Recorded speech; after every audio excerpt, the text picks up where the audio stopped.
आज हमारे यहाँ पर जो सलमान भाई लाभार्थी जिसकी 10, 15, 20 सालों से संगम चौक पे एक टपरी धारक था गरीब, जिसका सब कुछ गुजारा वगैरह सब उसी पे था। और वहां पर से नगर पालिका ने इसके दुकानों का उठाने का काम वहां पर लाभार्थी 50-100 जो लाभार्थी थे, गरीब गरीब छोटे छोटे जो ठेलों पे सुबह से शाम तक काम करते थे, उनको उठाया गया। दूसरा विषय एक जैसम पे जो उर्दू स्कूल तोड़ी गई। तीसरा विषय जो कारंजा चौक के ये दुकानें बनाई गई, जहां पर हम अभी शूटिंग निकाल रहे बंदे की, जो बंदा तंग आकर आज नगर पालिका कलेक्टर ऑफिस से तंग आकर जो अपना खुद का सफर यहाँ से पैदल आज मजबूर हो गया, उसका घरदार यहाँ पर चलने की जो आज नौबत आ गई, वो मोहताजी की नौबत आ गई। तो ये मोहताजी की जो आज उसके घर पे आई, वो किसके वजह से आई? जो हमारे जिला अधिकारी साहब यहाँ पर बैठे हुए हैं, जिसका काम है कि बुल्ढाना शहर में प्रत्येक लाभार्थी को न्याय देना चाहिए। नगर पालिका का काम है, नगर पालिका के अंडर में अगर दुकानें हैं तो नगर पालिका ने प्रत्येक लाभार्थी का दुकान उठने के पहले नाम लिखना था और वो नामों के साथ में प्रत्येक लाभार्थी को दुकान देना चाहिए था।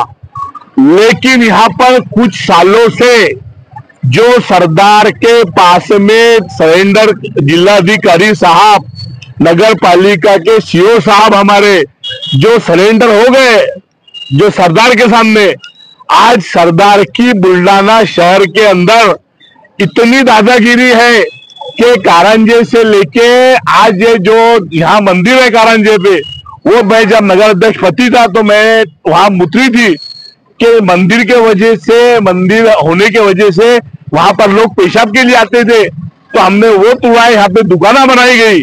लेकिन मेरे रहते हुए दुकाना नहीं बनाई गई, मेरे रहते हुए 300 दुकाना बनाई गई थी।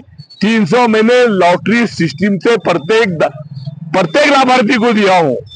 लेकिन यहाँ पर सरदार जो आज बैठा हुआ है, वो सरदार के अंडरटेकिंग आज मेरे ये समझ में नहीं आता सीओ साहब को और कलेक्टर साहब को कि आप इतना मजबूर, इतना लाचार हो गए कि एक लाभार्थी आज बुल्ढाना शहर वालों के वास्ते एक शर्म की बात है कि एक लाभार्थी बेचारा जिसका खाने पीने का गुजारा उस दुकान पे था, आज उसको पैदल वहां जाना पड़ रहा बॉम्बे को। इससे गैरत की बात बुल्ढाना में हमारे लिए और कोई नहीं है। अब इसमें न्याय मांगने के लिए आज बेचारा ये पैदल मंत्रालय में देवेंद्र फडणवीस के पास जा रहा है। तो आज बताओ बुल्ढाना कहाँ गया है? आज जो सरदार की दादागिरी, सरदार के पूरे रिश्तेदारों को दुकाना दिए गए, आज जो 4 दुकानें 5 दुकानें आरक्षण की जगह तोड़ी गई, वो जगह पे सरदार के 2 सहबाबों को दुकानें दी गई। उसके बाद में जो जेस्टम पे पेट्रोल पंप के पीछे जो हमने हमारे कार्यकाल में अध्यक्ष के नाते, हमारे कार्यकाल में हमने जो वहां पर एक उसके 1.5 करोड़ रुपए भरे जगह के नजुल के, और जगह तोड़ के हमने बीओटी का नगर पालिका का प्रस्ताव डाले। लेकिन प्रस्ताव मेरे किस्मत मेरे टाइम पे नहीं आया। जो प्रस्ताव है दुकानों का, वो प्रस्ताव ये सरदार जो है, वो सरदार तुमको दुनिया को मालूम है, बुल्ढाना वालों को मालूम है वो कौन है। तो वो सरदार के अंडरटेकिंग आज देखो काला बाजारी कितना चालू है। ये लाभार्थी को बेचारे को जाना पड़ रहा। हजारों लोगों की दुकानें तोड़ी गई।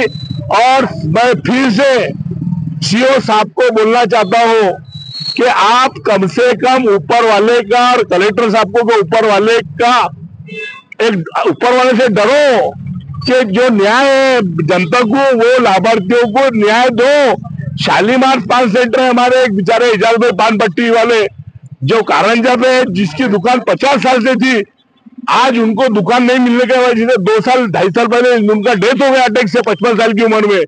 आज उनका लड़का मोहताज है, 100 रुपए के लिए मोहताज है। वो कलेक्टर ऑफिस में गया, सीओ साहब के पास में गया, लेकिन उसकी किसी ने फरियाद नहीं सुना। 4-4, 5-5 लाख रुपए आज जो सरदार लेके दुकानें जो भी दे रहा हूँ जिसको भी, वो सरदार कौन है?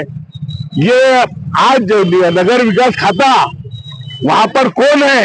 ये बुल्ढाना वालों को देखना चाहिए और बुल्ढाना वालों को इसकी तफ्तीश करना चाहिए और एक लाभार्थी को उसका लाभ देना चाहिए। मेरी इतनी विनंती है और मैं मेरी विनंती फिर से ये बंदे के साथ मेरा पाठिंबा है। आज गरीबों को बुल्ढाना शहर के न्याय मिलना चाहिए और मैं मेरी दो बात यहाँ पर खत्म करता हूँ। तो वो सब टूटे हैं, तो बुल्ढाना शहर के अंदर जो राजकीय लोगों के बड़े बड़े दुकान है ये क्यों नहीं टूट रहे?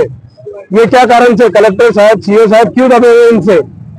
इसलिए हम सब परेशान हो चुके हैं। इसलिए मैं बुल्ढाना से मुंबई मुख्यमंत्री देवेंद्र साहब को मिलने के लिए जा रहा हूँ और उनको बोल रहा हूँ कि बुल्ढाना के अंदर गुंडाशाही चालू है, इसका हमें इंसाफ दिया जाए। अकेले जा रहा हूँ, पैदल जा रहा हूँ और ये दौरान मेरा कुछ कम ज्यादा होता तो इसके जिम्मेदार मैंने निवेदन के अंदर बुल्ढाना शहर के कलेक्टर साहब, शहर के सीओ साहब और शहर के आमदार गायकवाड़, संजय गायकवाड़ साहब ये जिम्मेदार रहेंगे। बुल्ढाना में बढ़ते हुए जुल्म और नाइंसाफी के खिलाफ आज बुल्ढाना के एक नौजवान सलमान खान ने जो पैदल बॉम्बे जाने का फैसला किया मुख्यमंत्री फडणवीस के साहब के पास, के बुल्ढाना में जो अतिक्रमण था, यहाँ के शासन ने उस अतिक्रमण पे अपना अतिक्रमण जमाया जिसका कोई रजिस्ट्रेशन नहीं है। ऐसे कई गाले बना लिए गए और खुद उन नेताओं के भांजे, भतीजे, रिश्तेदार, दोस्त, इन लोगों को फुकट कौड़ियों के दाम में दे दिए गए जिसका कोई रजिस्ट्रेशन नहीं है। इसके खिलाफ ये सलमान खान जो है ये पैदल बॉम्बे निकला है मुख्यमंत्री साहब से मिलने के लिए।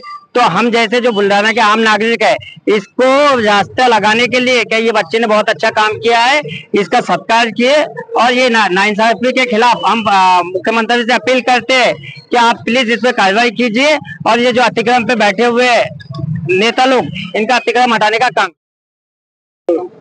आज एक जो रोज का खाने कमाने वाला, उसके साथ में नाइंसाफी हुई। आज यहाँ का जो राजकीय जो काम चल रहा सब गुंडाशाही का है और नगर पालिका जो सीओ साहब है पांडे, वो तो ऐसा लगता है उन्होंने राजकारण में प्रवेश कर लिया, सिर्फ गले में ऐसा रुमाल डालने का उनका बाकी रहा। क्योंकि आज कभी कोई पैदल जाने की बात करता, उसको नहीं इंसाफ मिला, तो आज कोई रास्ते नहीं बने तो जमीन में गलने वाली बात करता। मतलब इसका मतलब ये सीधा है कि जितना राज का दबाव अपने सीओ साहब पे गिरता उतने काम होते, बाकी तुम जान दो कि जमीन में गड़ो कि तुम पैदल जाओ, इससे कोई सीओ साहब को मतलब नहीं। अरे सरकारी कुर्सी सीओ साहब, उन्हें भी सोचने होगा अपनी कुर्सी, ये 5 साल तो आती जाती रही थी सत्ता, ये तो आती जाती रही, पर तुम्हारी तो कायम की 5 साल की कुर्सी, कायम की कुर्सी है। आप कम से कम अपनी कुर्सी को तो बचाओ और आने वाले टाइम में कभी ऐसे ही रहा तो बुल्ढाने में जो भारत में जो आतंकवादी होते तो बुल्ढाने में पैदा हुई।